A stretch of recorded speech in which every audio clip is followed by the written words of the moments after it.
మాకు మా పాఠశాలలో కలర్ మెటీరియల్స్ వచ్చాయి. ఇది కథల పుస్తకాలు. ఇవి దాదాపు 10 బుక్స్లు ఇచ్చాయండి, కథల బుక్స్లు. ఇవి చాలా బాగున్నాయి. కథలు ఒకసారి చూపించండి. కథల బుక్స్లు చాలా ఉన్నాయి. ఒక దాదాపు 20 కథలు ఇచ్చారు. అలాగే పిల్లలు నేర్పించడానికి నెంబర్స్, ప్రైమరీ స్కూల్లో నెంబర్స్ 1 నుండి 2, 3 తరగతి వాళ్ళకి కొన్ని నెంబర్స్, దానికి తెలుగులో రాశారు, ఇంగ్లీష్లో కూడా రాశారు. ఇలా కొన్ని స్టిక్కరింగ్స్ ఇచ్చారు. అలాగే కొన్ని ఇలా ఇచ్చారు చూడండి. ఇందులో మనకు కొన్ని వస్తువులు బొమ్మలు ఇవ్వడం జరిగింది.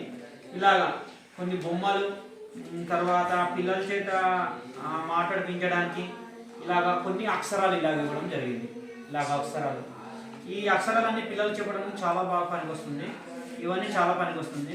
అలాగే కథలు అంటే బొమ్మలు చూసి కథలు చెప్పడం, ఇవి బొమ్మ చూసి కథలు అన్నమాట.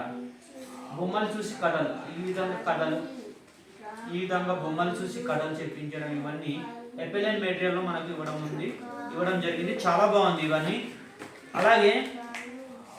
అలాగే ఈ గ్రేడింగ్ సంబంధించింది కూడా ఇవ్వడం జరిగింది సార్.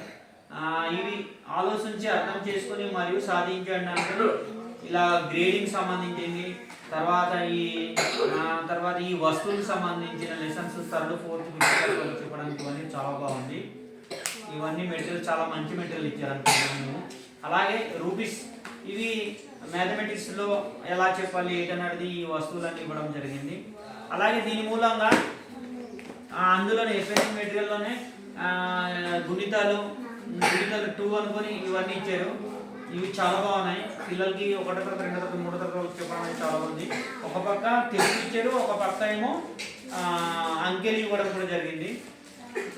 ఇవన్నీ చాలా బాగున్నాయి. ఒకసారి మీ పిల్లలకి చూపించి ఇవన్నీ నేర్పించడానికి అయితే చాలా బాగుంది. అదే కాకుండా ఇంకా పెద్ద పెద్ద చార్ట్లు ఇచ్చారు. ఇవి కూడా చాలా బాగున్నాయి. ఇవన్నీ చూడండి.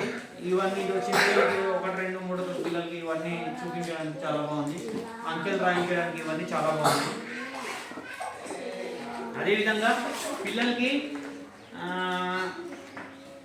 పాఠశాల ప్రగతి, అదే ఏ స్థాయిలో ఉంది, ఏ పిల్లలు ఏ స్థాయిలో ఉన్నారు అన్నది ఇందులో ఒక ప్రపార్మ ఇచ్చారు. ఇది మన పిల్లలకి ఇలా మన పిల్లలు ఏ స్థాయిలో ఎంతమంది ఎలా ఉన్నారు అనడానికి ఇందులో ప్రారంభ స్థాయి, మాధ్యమిక స్థాయి, అంతిమ స్థాయి అన్నది కూడా ఇందులో ఉన్నాయి. ఇందులో రాసి మనం పెట్టుకోవచ్చు. అలాగే ఇంకా ఇవి ఇచ్చారు సార్. అందులో ఏ పిల్లవాడు లాంగ్వేజ్లో ఏ స్థాయిలో ఉన్నాడు, మ్యాథమెటిక్స్లో ఏ స్థాయి, ఇంగ్లీష్లో ఏ స్థాయిలో ఉన్నాడు, అందులో క్లియర్గా ఇందులో ఉన్నాయి. ఇందులో కూడా రాసుకొని మన పాఠశాలలో పెట్టుకోవచ్చు.